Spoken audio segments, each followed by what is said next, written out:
Chapter 19. The Prophet. Shipmates, have ye shipped in that ship? Queequeg and I had just left the Pequod and were sauntering away from the water, for the moment each occupied with his own thoughts, when the above words were put to us by a stranger, who, pausing before us, leveled his massive forefinger at the vessel in question. He was but shabbily apparelled in faded jacket and patched trousers, a rag of a black handkerchief investing his neck. A confluent smallpox had in all directions flowed over his face, and left it like the complicated ribbed bed of a torrent when the rushing waters have been dried up. Have ye shipped in her? He repeated. You mean the ship Pequod, I suppose, said I, trying to gain a little more time for an uninterrupted look at him. Aye, the Pequod. That ship there, he said, drawing back his whole arm and then rapidly shoving it straight out from him with the fixed bayonet of his pointed finger darted full at the object. Yes, said I, we have just signed the articles. Anything down there about your souls? About what? Oh, perhaps ye haven't got any, he said quickly. No matter, though. I know many chaps that haven't got any. Good luck to 'em, and they are all the better off for it. A soul's a sort of a fifth wheel to a wagon. What are you jabbering about, shipmate? Said I. He's got enough, though, to make up for all deficiencies of that sort and other chaps, abruptly said the stranger, placing a nervous emphasis upon the word he. Queequeg, said I, let's go. This fellow has broken loose from somewhere. He's talking about something and somebody we don't know. Stop, cried the stranger. You said true. You haven't seen Old Thunder yet, have ye? Who's Old Thunder, said I, again riveted with the insane earnestness of his manner. Captain Ahab. What, the captain of our ship, the Pequod? Aye, among some of us old sailor chaps he goes by that name.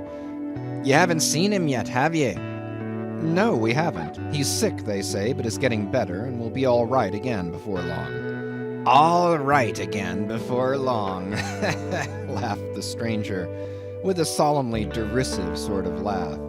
Look ye, when Captain Ahab is all right, then this left arm of mine will be all right, not before. What do you know about him? What did they tell you about him? Say that. They didn't tell much of anything about him, only I've heard he's a good whale hunter and a good captain to his crew. That's true.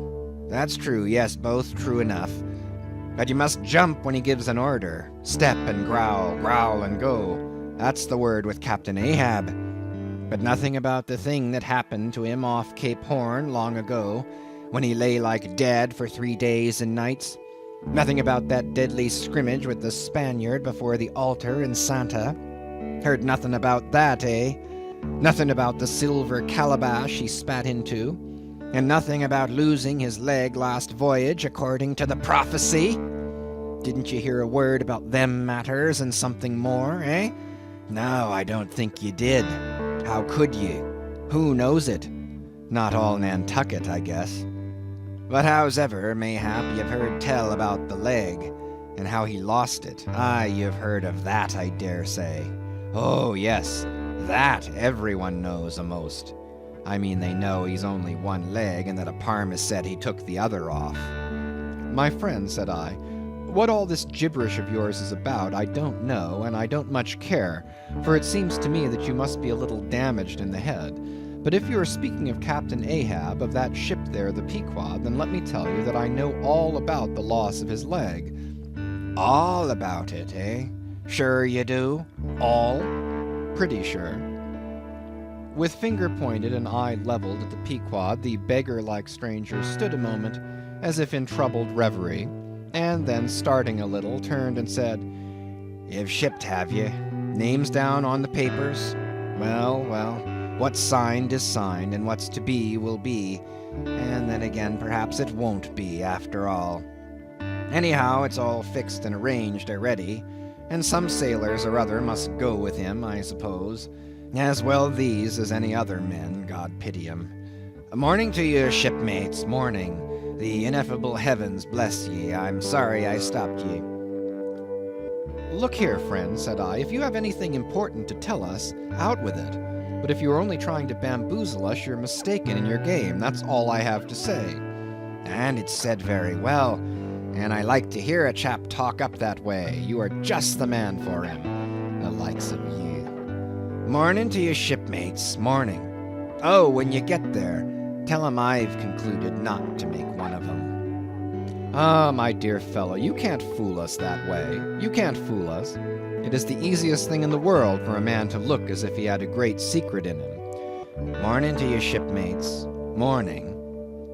Morning it is, said I. Come along, Queequeg, let's leave this crazy man. But stop, tell me your name, will you? Elijah.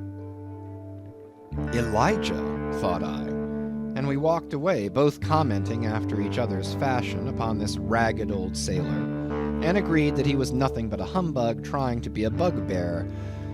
But we had not gone perhaps above 100 yards when, chancing to turn a corner and looking back as I did so, who should be seen but Elijah following us, though at a distance. Somehow the sight of him struck me so that I said nothing to Queequeg of his being behind, but passed on with my comrade, anxious to see whether the stranger would turn the same corner that we did.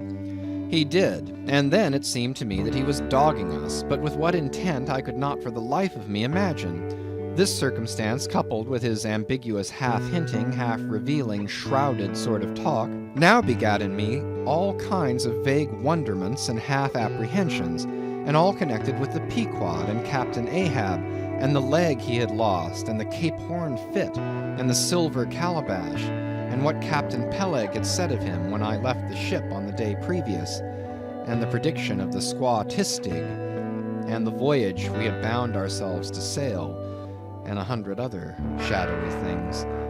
I was resolved to satisfy myself whether this ragged Elijah was really dogging us or not, and with that intent crossed the way with Queequeg, and on that side of it retraced our steps. But Elijah passed on without seeming to notice us. This relieved me, and once more and finally, as it seemed to me, I pronounced him, in my heart, a humbug.